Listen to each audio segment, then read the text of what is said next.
আপনার কপালে, আপনার ভাগ্যে যিনি আছেন তার জন্য সবটুকুন ভালোবাসাকে আপনি জমিয়ে রাখবেন।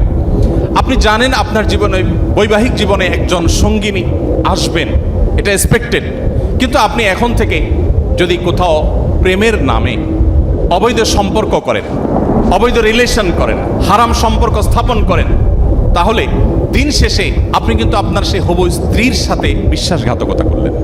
একজন নারী হিসাবে আপনি যদি কোনো ছেলের সাথে অবৈধ সম্পর্ক করেন জাস্ট সময় কাটানোর জন্য, জাস্ট টাইম পাস করার জন্য, তাহলে আপনি আপনার সেই হবু স্বামীর সাথে বেঈমানি করলেন, আপনি তার সাথে বিশ্বাসঘাতকতা করলেন। ইসলাম আজকের পৃথিবী যেরকম বৈবাহিক জীবনে অন্য কারোর সাথে রিলেশনকে খারাপভাবে দেখে, ইসলাম তার চাইতে আগে থেকে আমাদেরকে এ ধরনের অনাচার থেকে, এই ধরনের হারাম সম্পর্ক থেকে বেঁচে থাকতে বলে। গোটা পৃথিবী বলবে আপনার যৌবনকে আপনি এনজয় করেন, আপনি যৌবনের উচ্ছলতায় হারিয়ে যান, আপনি ভোগ করেন।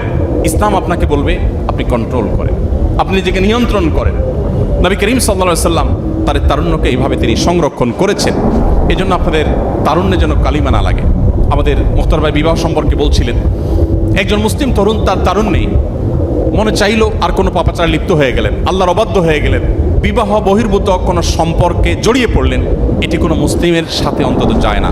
পৃথিবী মানুষের চরিত্রের ব্যাপারে, বিশেষ করে কোনো মানুষ বিবাহিত লাইফে থাকলে, তিনি যুগলবন্দি জীবনে থাকলে অন্য কারোর সাথে সম্পর্ক রাখাটাকে গোটা পৃথিবীর সকল সমাজ খারাপ মনে করে।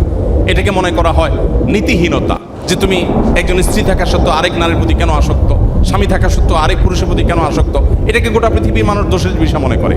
নবী করিম সাল্লাল্লাহু আলাইহি ওয়াসাল্লাম যে জীবন দর্শন আমাদেরকে দিয়ে গেছেন সেটা এর চাইতে আরো কয়েক ধাপ এগিয়ে।